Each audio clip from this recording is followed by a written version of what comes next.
प्रतिमाओं का वर्णन है। रत्नखंड श्रावकाचार ग्रंथ में आचार्य समंत भद्र स्वामी ने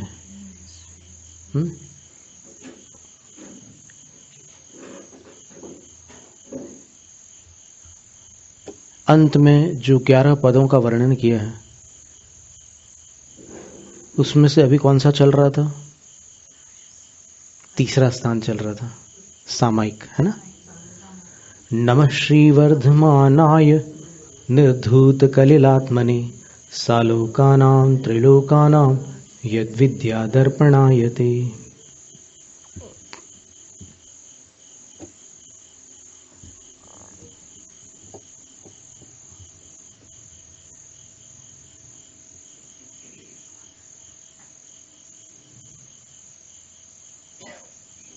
तो ये बताया था कि कृतिकर्म पूर्वक तीसरी प्रतिमा में 3 बार सामायिक की जाती है और तीनों सामायिकों में अभिवंदन जिनेंद्र भगवान की आराधना भी की जाती है। सामायिक में समता भाव तो है ही अपने स्थान पर। जैसे सामायिक शिक्षा व्रत में जो जो बातें बताई थी, द्रव्य सामायिक, क्षेत्र सामायिक, काल सामायिक, भाव सामायिक, 4 प्रकार की सामायिक शिक्षा व्रतों में आई थी। तो इसमें तीसरी प्रतिमा में त्रिकाल वंदना को और जोड़ दिया है कि जिनेंद्र भगवान की वंदना करेंगे, और यदि अपन मंदिर पास में ना हो तो फिर वो भक्तियां पढ़ लेंगे। मंदिर हो तो फिर तो अच्छी बात है, भगवान के सामने कर सकते हैं, पर फिर वो 2 भक्तियां करेंगे, चैत्य भक्ति और पंचगुरु भक्ति। और जो प्रक्रिया है वो बैठकर नमस्कार किया, फिर खड़े होकर नमोकार मंत्र पढ़ा, फिर नमोकार मंत्र के बाद में चत्तारी दंडक पढ़ा, उसके बाद सामायिक दंडक जो उसमें संकल्प करते हैं ना, अड्ढाई जिदी उदो समुद्देशु, कल अर्थ बतलाया था, उसका पाठ करके फिर 3 बार आवर्त करके एक शिरोन्नति, एक प्रणाम किया, फिर कायोत्सर्ग करना है। तो कायोत्सर्ग में 27 सांस में 9 नमोकार मंत्र कैसे करेंगे? अंदर सांस लेंगे नमो अरिहंताणम, छोड़ेंगे नमो सिद्धाणम, फिर अंदर लेंगे नमो आयरियाणम, फिर छोड़ेंगे नमो उवज्जायाणम, और फिर अंदर लेंगे। आप या तो फिर आप बोलो या सुनो ऐसा होता है कि जिसको जानकारी होती है वक्ता क्या बोलने वाले हैं, वो वक्ता हो जाते हैं। तो अंतिम श्वास में, अंतिम श्वास यानी वो अंतिम श्वास नहीं, यहाँ पर नमोकार मंत्र पढ़ने में 3 सांस है ना, तो तीसरी सांस में अंदर लेते समय नमो लोए और छोड़ते समय सव्व साहूणम। ऐसे 3 सांस में 1 नमोकार है, 27 सांस में 27 ब्रेथ्स में 9 नमोकार होंगे। ये इसकी प्रक्रिया है। और ऐसे 9 नमोकार मंत्र पढ़ करके फिर हाथ जोड़ेंगे, हाथ ऐसे जोड़ेंगे, इसको मुक्ता शुक्ति मुद्रा कहते हैं। जैसे सीप होती है ना, सीप अंदर से ऐसे थोड़ी गड्ढे जैसी रहती है, वो जिसके अंदर से मोती निकलता है, पर्ल, ऑयस्टर, वो ऐसे रहता है। तो ऐसे रखना अपने को, और फिर इसको ऐसे 3 बार घुमा करके फिर सिर पर लगाना है कायोत्सर्ग के बाद। और फिर 24 तीर्थंकरों की स्तुति करनी है, वो लिखी हुई है, पाठ है उसका, तो वो 24 भगवान की स्तुति करनी है। और उसके बाद फिर बैठ करके ये आवर्त और ये सब पूरी प्रक्रिया संपन्न करनी है। ऐसा अपन ने कल पढ़ा था। तो ये सामायिक की विधि है। कई बार लोग पूछते हैं साधुओं से कि महाराज आप करते क्या हैं सामायिक में, हमको भी सिखाओ सामायिक कैसे करते हैं। तो अभी यहाँ पर पूरी प्रक्रिया आ गई, सामायिक कैसे करते हैं। तो ये प्रारंभिक विधि है, कृतिकर्म कहते हैं इसको। जिसके बाद आप पाठ कर सकते हैं, चैत्य भक्ति का पाठ है। बच्चे लोग, जो छोटे लोग हैं, वो लघु चैत्य भक्ति कर सकते हैं, बड़े लोग बड़ी चैत्य भक्ति कर सकते हैं। फिर पंचगुरु भक्ति है। तो पंचगुरु भक्ति भी एक सरल वाली है जो छोटे बड़े सब याद कर लेते हैं उसकी धुन के कारण। मणुयणा इंद सुर धरिय छतया पंच कल्याण सुखावली पत्तया दंसणम नाण झाणम अनंतम बलम तेजिणा दिंतु हम वरम मंगलम। ऐसी ये पंचगुरु भक्ति, इसमें 7 छंद हैं और अंत में अंचलिका है। तो इस तरह ये सब पाठ कर लिया अपन ने। अब इसके बाद क्या करना है आपको ध्यान में बैठना है तो ध्यान में बैठ जाएं। 12 अनुप्रेक्षाओं का चिंतन कर लिया। 12 अनुप्रेक्षाएं कन्नड़ भाषा में भी बड़ी सुंदर है ना।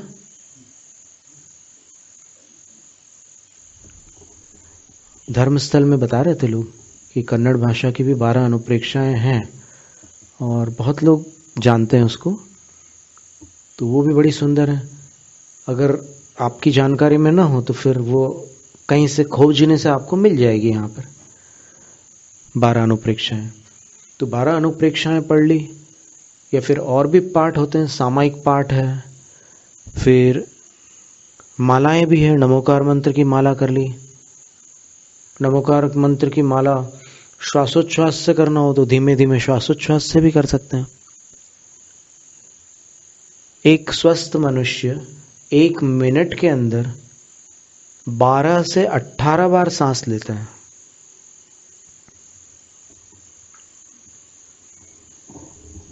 तो कितने नमोकार होंगे? अगर 12 सांस ली तो 4 नमोकार मंत्र होंगे, और अगर 18 सांस ली तो 18 यानी 18 है, 12 यानी 12 है।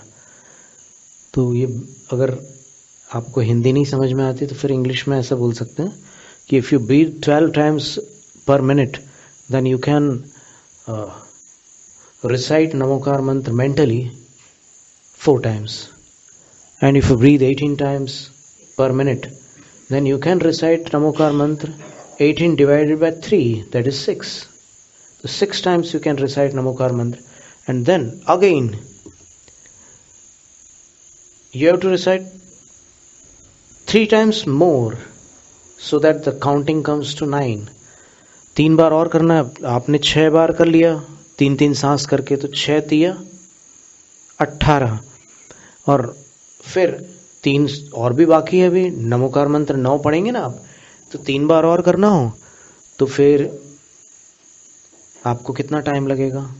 1 मिनट में 6 बार, तो फिर आधे मिनट में 3 बार, तो 1.5 मिनट्स में अगर श्वास से आप नमोकार मंत्र पढ़ते हैं, श्वास यानी ये ब्रेथ से, तो फिर आपको उतना टाइम लगता है। अगर 1 मिनट में आप 18 सांस लेते हैं, अगर 1 मिनट में 12 लेते हैं, तो फिर आपको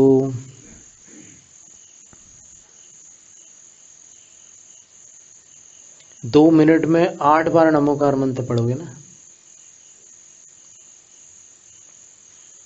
और फिर 1 नमोकार मंत्र फिर आपको 3 सांस में पढ़ना है,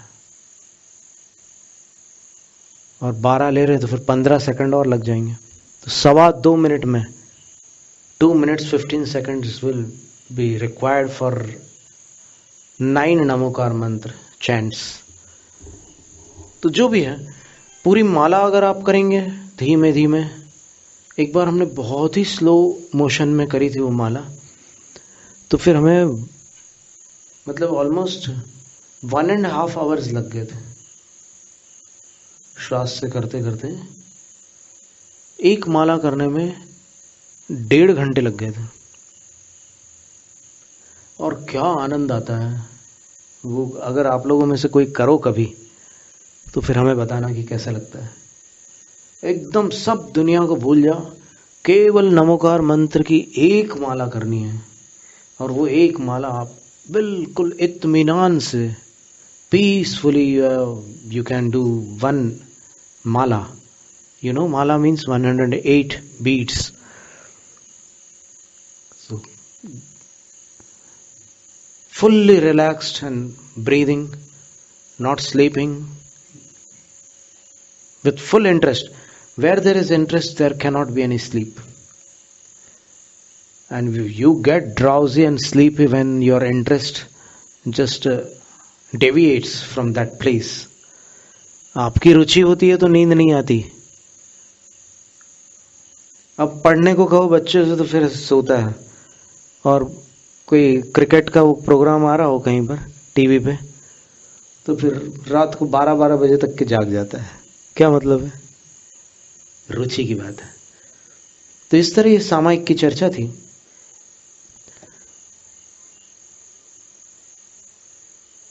ये सामायिक प्रतिमा है. इसमें सामायिक शिक्षाव्रत संबंधी जो 5 अतिचार थे वो छूट जाते हैं. जैसे अणुव्रतों के अतिचार दूसरी प्रतिमा में छूटे थे, यहाँ पर सामायिक प्रतिमा में सामायिक शिक्षाव्रत के जो अतिचार थे. कौन से अतिचार थे? मन दुष्प्रणिधान, मनोदुष्प्रणिधान. मनोदुष्प्रणिधान का अर्थ था मन में कुछ उल्टे सीधे विचार करना सामायिक करते करते. आप सामायिक कर रहे हैं और फिर आप सोच रहे हैं कि कितने लोगों का हिसाब करना है, वो आप सामायिक में सोचने लग जाओ तो मनोदुष्प्रणिधान हो जाएगा. और भी कुछ भला बुरा सोचना किसी का भी, वो सब मनोदुष्प्रणिधान है. फिर वचो दुष्प्रणिधान क्या है? जो सामायिक में पढ़ने योग्य है उसको तो आप पढ़ सकते हैं, लेकिन उसके बीच में आप किसी से चर्चा करने लग जाएं या फिर और भी कुछ करने लग जाएं. मुंह से तो क्या क्या नहीं होता है, सब मिमिक्री करने वाले तो जमाने की चीजें कर लेते. तो मुंह से आप और भी कुछ कुछ करने लग जाएं, या फिर आपने मौन लिया है तो मौन में भी आप ऐसे इशारे करने लग जाएं और पूरी बातचीत हो रही मौन में, सिर्फ शब्द नहीं निकल रहे, बाकी वार्तालाप जारी है. और वो सामने वाले को थोड़ा ज़्यादा फोकस होना पड़ता है समझने के लिए कि क्या बोल रहे हैं.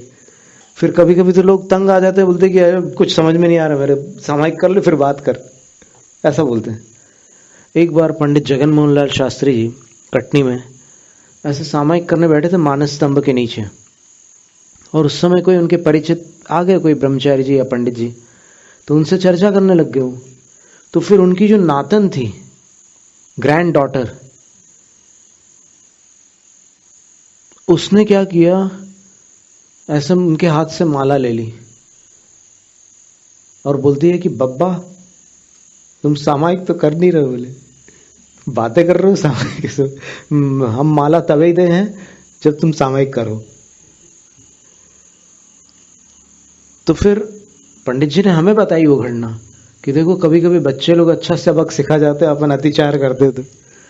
और फिर माला लेकर बालादपि सुभाषितम ग्राह्यम, बड़े वर्णी जी थे, गणेश प्रसाद वर्णी जी, उनको एक बार एक बच्चे ने कहा कि आप इतना महंगा तेल क्यों लगाते हो, बोले सिर पे.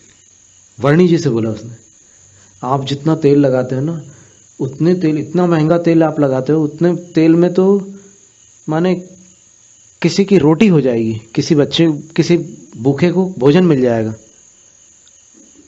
ये क्या है, आप इतने मतलब आप त्यागी हो, पर त्यागी होकर के भी ये सब क्या है. तो ऐसे कभी कभी छोटे छोटे लोग भी कुछ अच्छी अच्छी बातें सिखा देते हैं. तो ये बात थी. तो सामायिक के संबंध में ये सारी बातें थी. तो मन दुष्प्रणिधान, वचन दुष्प्रणिधान, काय दुष्प्रणिधान. काय दुष्प्रणिधान क्या है कि आप सामायिक में एकदम प्रशस्त मुद्रा में आपको बैठना है, और जब तक आपका शरीर साथ देता है तब तक आपको आसन यथावत रखना है.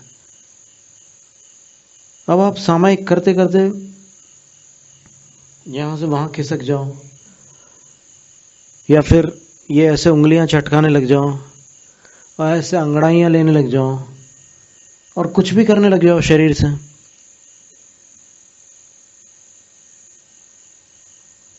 तो फिर ये सब काय दुष्प्रणिधान माने जाते हैं. तो इसमें इस प्रकार की प्रवृत्तियां सामायिक में दोष मानी जाती हैं. तो इन सब का त्याग हो जाता है तीसरी प्रतिमा में. 3 दुष्प्रणिधान हो गए. फिर अनादर का अर्थ होता है कि सामायिक जितने आदर के साथ की जाती है, कि ये सामायिक वो वस्तु है, ये जैन साधना का प्राण है. सामायिक के बिना आज तक कोई मोक्ष नहीं गया, सामायिक के बिना किसी को शुक्ल ध्यान की प्राप्ति नहीं हुई, सामायिक के बिना किसी ने उपसर्ग को सहन नहीं किया. बड़े बड़े उपसर्गों को सहन करने वाले महामुनि उस काल में सामायिक में थे. तो ये सामायिक अत्यंत अनमोल साधना है जैन साधना में और सर्वोत्कृष्ट है। इसी में तीनों गुप्ती बनती है, इसी में शुद्धोपयोग होता है। बाकी सारी प्रवृत्तियां शुभोपयोग रूप होती है, सामायिक में ही शुद्धोपयोग हो सकता है। इसलिए इसका बहुमान करते हुए, इसका सम्मान करते हुए सामायिक में स्थित होना है, तब वो अतिचार नहीं लगेगा। अगर अनादर पूर्वक अब टाइम हो गया, अब तो सामायिक में बैठना पड़ेगा, पड़ेगा का मतलब क्या है? क्या आप मजबूरी में कर रहे हो क्या सामायिक? कर्म निर्जरा के लिए कर रहे हो या फिर आप विवशता में कर रहे हो? तो ये भाषा नहीं चलेगी, ये दोष है। आदर पूर्वक मेरा समय हो गया, अब मैं सामायिक जा रहा हूं, बस फिर मिलते हैं, बाद में देखेंगे। पड़ेगा वाला प्रश्न ही नहीं होता। I have to perform my सामायिक now, time is over. You have to, you don't have to, you choose to perform it. You don't have to perform it, you choose to, it is your choice। आप चयन करके उसको करते हैं सामायिक को, आपको करना नहीं पड़ रही है, आप चुन करके कर रहे हैं। क्यों लिया आपने सामायिक व्रत, सामायिक प्रतिमा क्यों ली? इसलिए ली कि वो आनंद का मार्ग था, संसार का जो जंजाल था वो आकुलता का मार्ग था। फिर अंतिम अतिचार जो है स्मृत्यंतराधान, भूल जाना। सामायिक में क्या करना है? कभी कभी क्या होता है कि स्मृति साथ नहीं देती, ज्ञानावरण का क्षोभशम थोड़ा सा दूषित हो जाता है। तो ऐसी परिस्थिति में आपको क्या करना होगा कि आपको सामने कुछ रखना होगा, और सामने कुछ रख करके वो पूरा सीक्वेंस आपको व्यवस्थित लिख करके या लिखवा करके अपने सामने रखना होगा, और उस क्रम से आपको फिर सामायिक करनी होगी।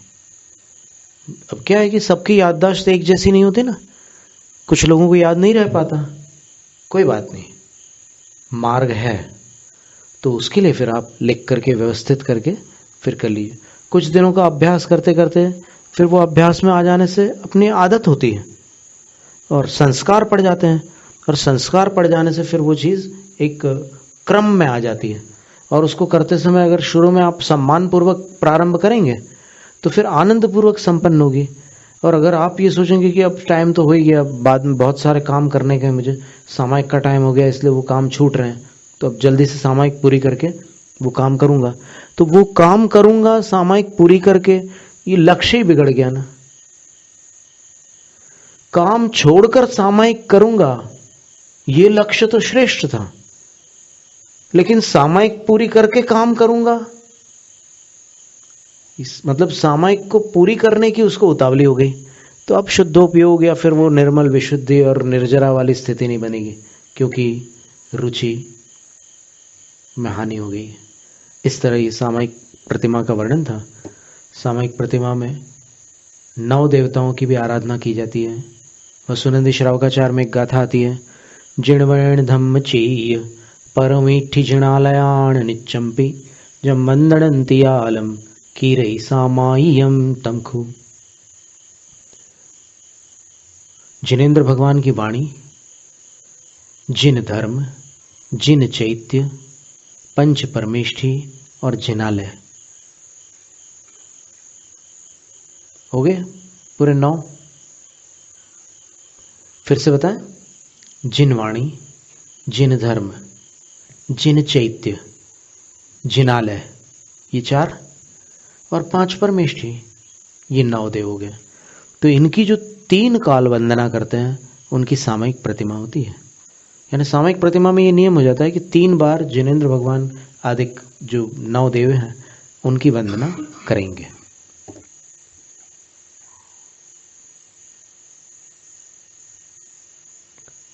अब प्रोषद प्रतिमा का विवरण है। सांप्रतम प्रोषदोपवास गुणम श्रावकस्य प्रतिपादयन नाह।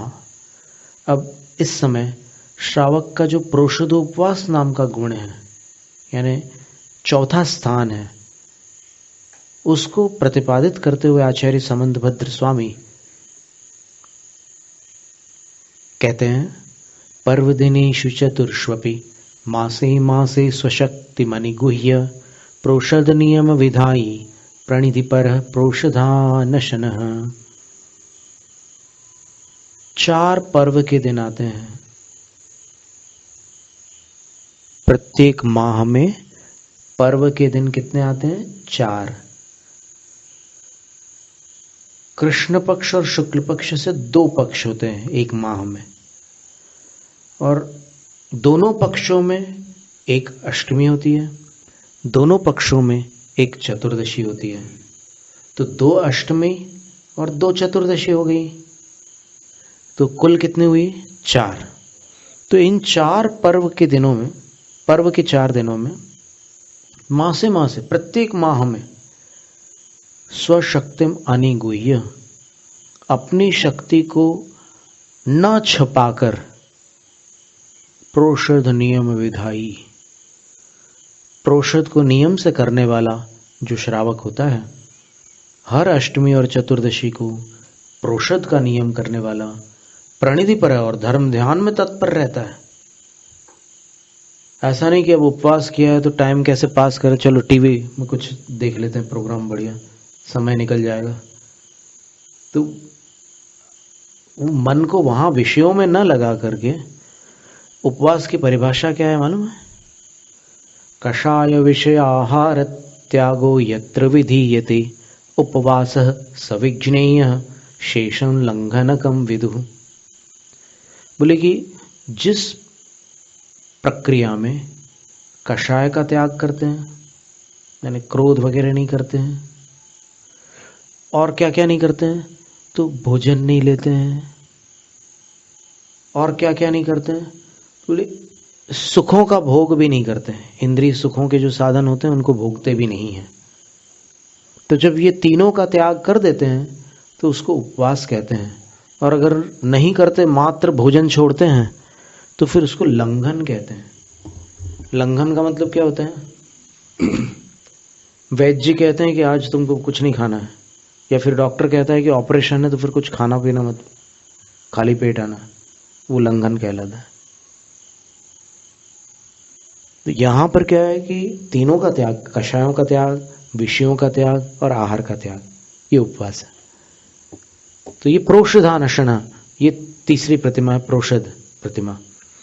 अब इसमें प्रोषध प्रतिमा के विषय में आचार्यों ने फिर इस काल में, जो पंचम काल में शक्ति की उत्तरोत्तर हानि होती जा रही है, पहले जैसी शक्ति नहीं है, लोग धीमे धीमे शारीरिक रूप से पुराने लोगों के समान नहीं रहते। वो कितना चल जाते थे और फिर कितना काम कर लेते थे, आज तो थोड़ा सा काम करने के बाद में लगता है कि लेट लें थोड़ी देर, थकान आ जाती है।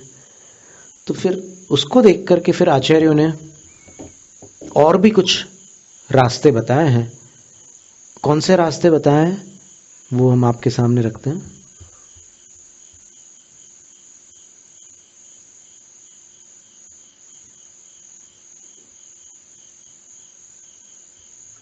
उत्तम, मध्यम और जघन्य, ऐसे 3 विधि बताई प्रोषद की। तो तीनों विधियां देखिए आप कैसी हैं।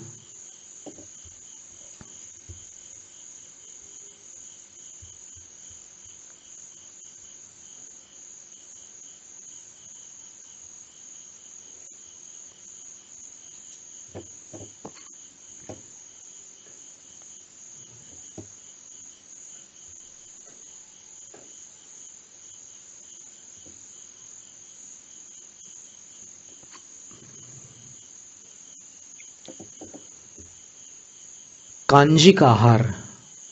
अब जैसे क्या है कि उपवास नहीं कर सकते तो फिर गर्म पानी ले लिया एक बार, एकदम उबला हुआ पानी, गर्म पानी एक बार ले लिया, जितना अपन पी सकते हैं उतना गर्म पानी ले लिया। तो उपवास की तो बराबरी नहीं हो पाएगी, लेकिन इसको जलोपवास कहते हैं। और इसका एक नाम और भी है, अनुपवास। निर्जल उपवास श्रेष्ठ है, पर जिनकी शक्ति नहीं हो तो उनके लिए फिर दूसरा विकल्प दिया, उत्कृष्ट उत्तम प्रोषद्धुम निर्जल उपवास है, और ये मध्यम है कि आप पानी ले लो, केवल गर्म पानी, दूध पानी फल फूल नहीं, गर्म पानी। और इसके बाद जघन्य में उन्होंने 4 भेद बताए हैं। जघन्य प्रोषद में लेना तो एक ही बार है, आपको 2 बार नहीं ले सकते आप।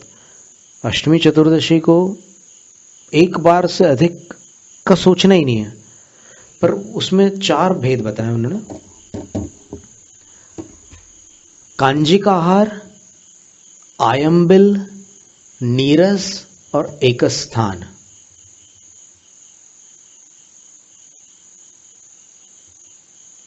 सत्य प्रमाणम, अपनी शक्ति प्रमाण अपने को ये करना है। आप चाहें तो ये जो 4 विधियां बताई उन्होंने, ये 4 विधि महीने के जो 4, एक अष्टमी, फिर चतुर्दशी, कृष्ण पक्ष की अष्टमी चतुर्दशी, फिर शुक्ल पक्ष की अष्टमी चतुर्दशी, तो एक अष्टमी को ये पहली विधि कर ली, कांजी का आहार। कांजी का आहार क्या होता है? जब भात बनाते हैं ना, तो भात बनाते समय जो माड़ होता है, आप जानते हैं इसको? when you cook rice, then there is something white liquid,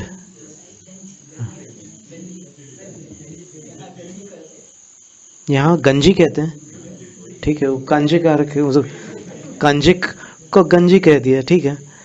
तो केवल उसका सेवन करना है आपको, कांजी का आहार, मात्र उसका सेवन करना, और कोई चीज नहीं लेनी है।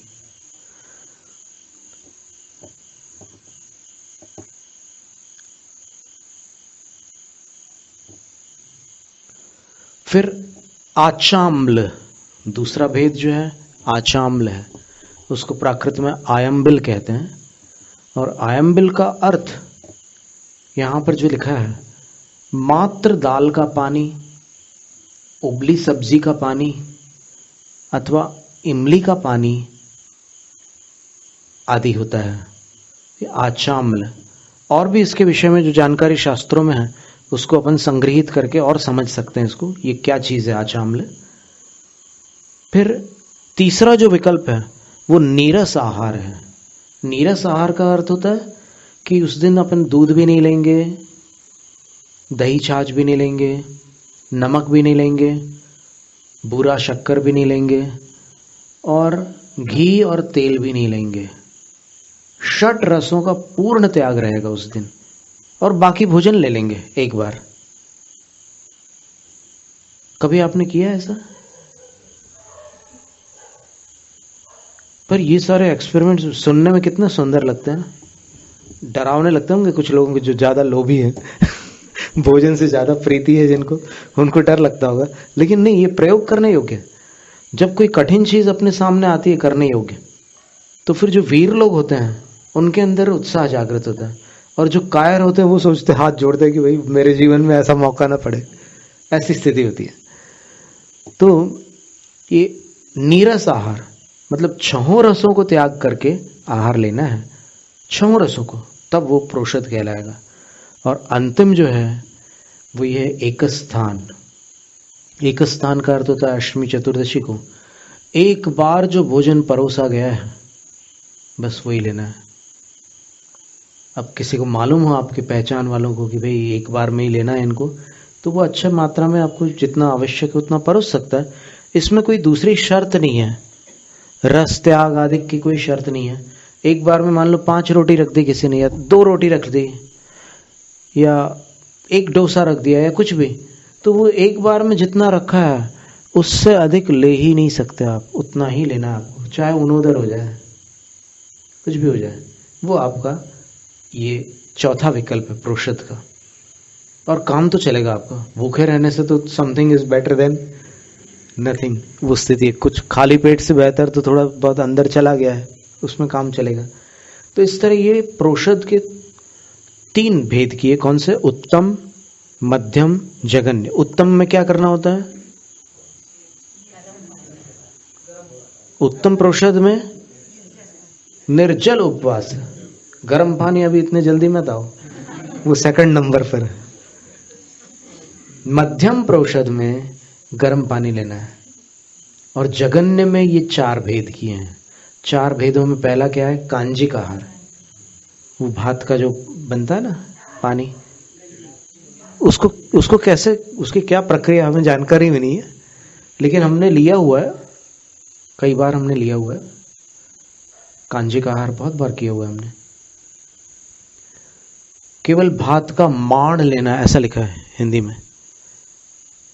फिर दूसरा आयम्बिल है, यानी मात्र दाल का पानी या उबली हुई सब्जी का पानी। फिर नीरस आहार, नीरस में 6 रसों का त्याग करके आहार लेना है। फिर 6 रसों का त्याग करके आप जो चाहे आहार ले सकते हैं। दाल है,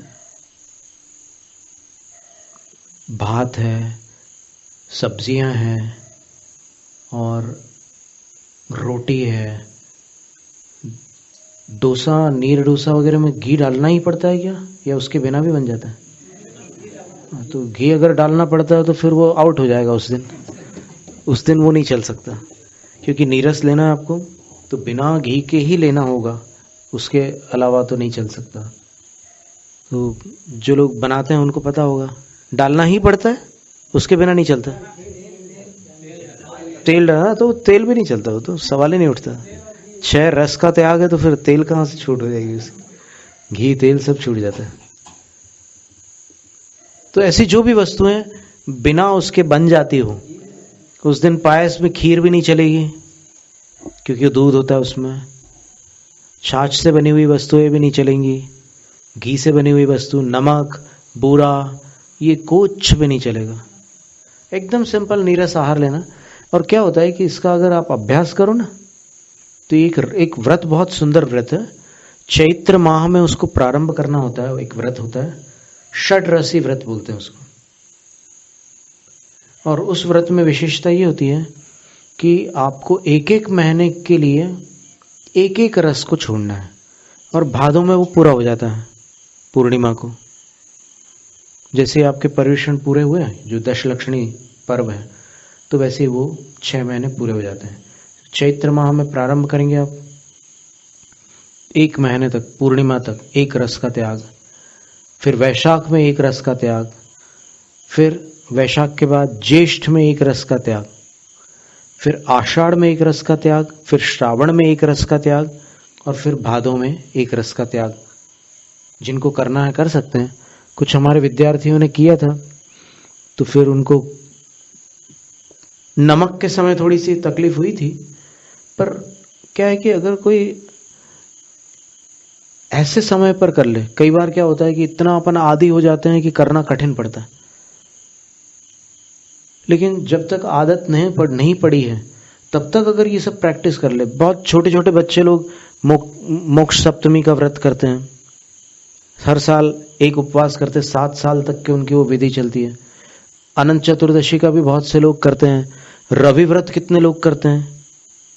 तो नमक का त्याग कर देने से फिर वो जो भोजन है, जो अपन नमक के साथ खाते थे तो वैसा टेस्ट आता था, अब आपको नमक के बिना भी उसमें टेस्ट आने लगेगा। आप रोज नमक खाते हैं और एक दिन छोड़ोगे तो आपको टेस्ट ऐसा लगेगा कि आज स्वाद ही नहीं आ रहा है नमक भोजन में। लेकिन आप 2-4 दिन बिना नमक के लेकर के देखो, तो आपको उसमें टेस्ट आने लग जाएगा। क्या होता है कि जैसे मान लो आपने मिठाई खाई, और मिठाई खाने के बाद आप दूध पियोगे, तो दूध में भले ही शक्कर डली हो, लेकिन आप पूछोगे कि शक्कर डाली कि नहीं इसमें, वो बोले डाली है। अरे कहाँ डाली है, स्वाद तो आ ही नहीं रहा है। पर क्या होता है कि आप शक्कर मत डलवाओ, उसमें डली हुई है। थोड़ी देर बाद पीते पीते पीते जब ग्लास एंड होने वाला होता है ना, तब आपको टेस्ट आने लग जाता है। उसका नहीं जो नीचे नहीं घुली है, उसकी बात नहीं कर रहा, पूरी घुली हुई है, लेकिन उतनी देर बाद आपके जीभ में वापस वो टेस्ट आने लग जाता है। वो कॉन्सेंट्रेटेड उसमें था ना मिठाई में, जो मिठाई में जो मीठापन था वो ज़्यादा सघन था। अब दूध में थोड़ा सा घुला हुआ है, पतला है, थोड़ी देर बाद आता है। तो ये सब बातें हैं। प्रोषद नाम की ये प्रोषद प्रतिमा जो होती है ये चौथी प्रतिमा है। और चतुर्थ प्रतिमा में, पहली प्रतिमा में 5 अणुव्रत धारण किए और क्या क्या किया, 4 नियम थे पहली प्रतिमा में। सबसे पहला नियम क्या था कि सम्यक दर्शन के अतिचारों का त्याग कर दिया। फिर संसार शरीर और भोगों के प्रति उदासी आसक्ति छोड़ दी। अब संसार शरीर भोगों में आसक्ति न होकर के, अभी त्याग नहीं किया लेकिन आसक्ति छोड़ दी। आसक्ति का मतलब कि जैसे मान लो हमें एकदम ऐसी शर्त नहीं रखते, अब अगर हमें मिठाई नहीं मिली 1-2 दिन तो फिर हम शिकायत नहीं करेंगे। मान लो 1 हफ्ते भी तुमने मिठाई नहीं दी या फिर कोई हमारी पसंद की चीज नहीं दी तो हम उसके पीछे अब पागल नहीं बनेंगे। ये संसार शरीर उदासी आ गई। फिर तीसरा नियम था कि पंच परमेष्ठियों की ही आराधना करेंगे, संकट आने पर भी पंच परमेष्ठियों की आराधना करेंगे।